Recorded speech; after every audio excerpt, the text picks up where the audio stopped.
Most traders and investors don't know what to do when markets start crashing. They see war headlines, oil prices spiking, stocks are falling, and honestly, they freeze. But as a trader, this is actually the best time for you to make money. Right now, the US and Iran conflict has sent oil prices very quickly over $100 a barrel. It's pushed markets into heavy volatility. And when volatility increases, trading opportunities become plentiful. So in this video, I'm going to show you exactly what to do when extreme volatility starts in the stock market, how I manage risk, and why times like this are where you can capitalize the most and how I capitalize the most. So let's come over to my screen and let's pull up an oil stock. Let's pull up something as simple as Oxy, Occidental Petroleum. Since this conflict with Iran started, look what has happened to something like Occidental Petroleum. This is where you can make a lot of money. And not only to this side, but as soon as things start to change, they're going to come right back down. Let's pull up another example. It doesn't necessarily have to be the oil sector. Let's look at something like United Airlines. Why would something like a United Airlines come crashing down, starting at all the way up here at about $116 a share, coming down to $86 a share in a matter of 2 weeks? Because something like a United Airlines is very reliant on fuel prices. If we go and look at something in the cruise line sector like CCL, same thing.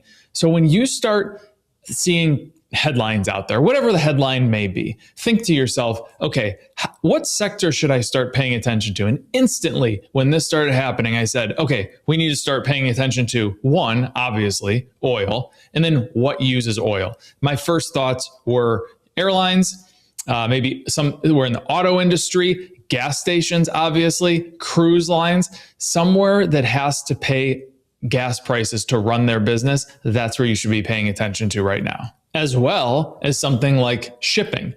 You can go and simply look at the shipping ETF of the S&P 500 and you can see that it has tanked recently. Why? You've seen everything that's gone on in the Strait of Hormuz. And this, not that every shipping company has to do with the Strait of Hormuz, but it reverberates through the sector. Now, let's start talking about why this is the great opportunity. Why, when markets are volatile to the downside, can you make money the fastest?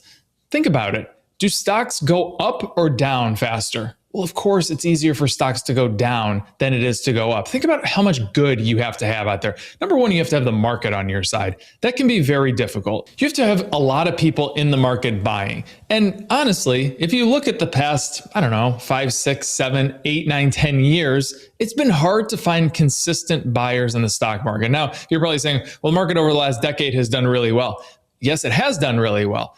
But look when it's done well. It jumps up. It's a giant spike and then it consolidates sideways. And it's a giant spike and it consolidates sideways. Then it pulls back. But the times that it goes up, they're relatively quickly. It's not a consistent drive up because people get excited. People start dumping money into the stock market at one time and it moves up. That's okay. That's where we can make money to the upside. But you see how rapidly it falls to the downside. These are companies that there's so much unknown out there. When this started falling like this, we didn't know it. For these 3 days right here, we didn't know anything about gas prices. We didn't know what was going to be the ramifications of oil in the Middle East. We didn't know the ramifications of oil with Russia, with China, etc. And look at these massive falls that you had. This one day here, you get a 7.5% plus fall on something like the CCL. American Airlines. This is all just people saying, well, we think this is going to happen. Turns out they're going to be right. But at the time, no one knew that. You got to be able to take advantage of these little nuances in the market. So let's talk about a specific trade. So when things start happening like this, I like to focus on the daily chart because we don't know what's going to happen long term. We could never have predicted back here on February 26th that American Airlines was going to touch a high this day of $14.17 and today currently being at $10.30. Never would we have been able to guess that. But we could look over here on a daily chart and say, I don't really care what it's going to be in a week. It could be up here at 20 in a week. It could be down here at 8 in a week. I don't care. I'm just going to follow the chart. So let's find a really good example here of how we could have capitalized. This was one that a lot of our people in our community capitalized on. Number one, because it's a stock that I frequently trade and talk about on our live streams. But number two, It's airline specific. This is Jets. Jets is the ETF of all of the airlines in the S&P 500. You have your Southwest in there, American Airlines, Delta, United, so on and so forth. And when we started seeing this big pullback, a lot of people in the community were like, Mo, we're finally starting to get this move on Jets. Fantastic. Now, do you just automatically go in and sell short? No. Just because markets are getting hit, sectors are getting hit, there's chaos in the world, doesn't mean you just go and start selling things short. Because tomorrow, the president can go out and tweet something and we can just go in the opposite direction. So what do? We start to pay attention. We start to say, okay, there was a pretty big selling day here. Following day, big sell-off. What did it do? It held the 100-day moving average, this turquoise line rebounded. And let's just be patient here. Be patient. There's no rush. This was your sell. This was the point where people in our community said, all right, we're just paying attention. Let's break the 100-day moving average. This is the most consistent comment that I saw. I'm so happy because this is something that I teach all the time. Break the 100-day moving average. And as soon as you break it with good volume, you execute your trade short. Then what? See what happens in the coming days. This is a fluid environment. You have to be able to adapt. Very easily, could we have said, okay, let's just exit at the 200, or let's see what happens the following day. And the following day, what happened? We dropped even lower. Now, we had a little cool off period right in here. Doesn't mean exit your stock, because why? If you look at the trend overall, as long as our trend is below that 32% level, we can remain short on our stock. So if we go and just think about what's volume, what's trend. Volume is what drives the stock market, right? This is the gasoline that goes in your car that's going to propel your car up the hill. And in this case, we want a lot of selling volume. We've gotten a lot of selling volume. Trend, we want to be below 32% or trending in the downward direction. Then we're just looking for the candles. So as long as our trend doesn't change on us, coming back up, some might be saying, well, let me ask this question. When this red line starts to go like this, should I exit because red is on top of yellow? No, because we're still below 32%. These things can move all over the place. As long as they don't break over 32%, they're still in a negative trend. So stay in them. Keep following the news. Keep following the volatility. Notice something that I'm saying here. Keep following the news.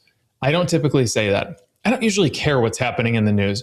But in instances like this, I like to pay attention because things can change on a dime. Something can happen. Something can shift the sentiment of the stock market or of the sector, and you could be left outside without a coat on.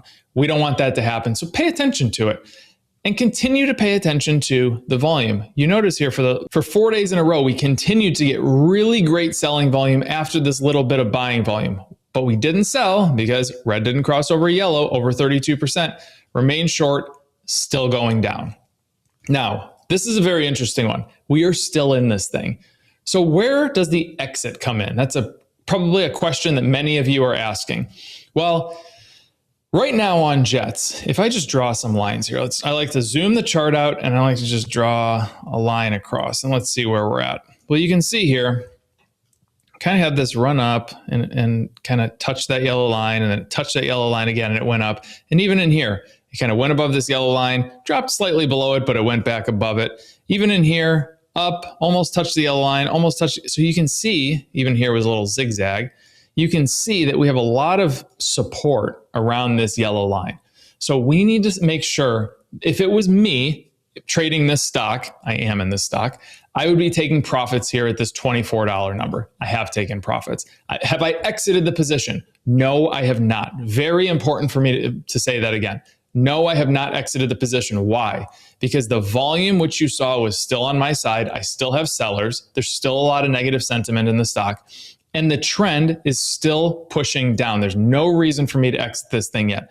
When I start touching support levels, all I do is just take some money off the table. See what happens. If we get this on Monday, I'm probably going to add my position back and probably a little bit more because then this thing is just going to start falling.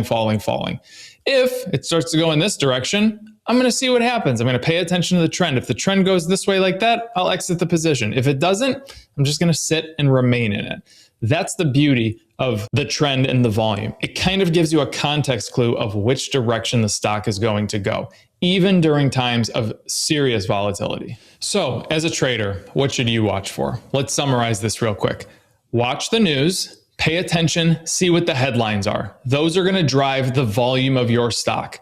If you're in something sector specific like this, like an airline, pay attention to the volume that's in your company. So you need to come down here and you need to be laser focused on this thing down here. When you are getting extreme volatility, you're typically going to be more than average volume. And you can see average volume here on JETS, ETF of the airlines, is 5.2 million shares traded. You should be trading more than 5.2 million shares because of what is going on. So you need to pay attention to that. Number three, probably should be number one, most important, pay attention to your trend. If your trend starts to creep up and you start moving into the sweet spot in the other direction, that's when you know to exit your position. So a question that I often get is, how do I prepare for this mentally?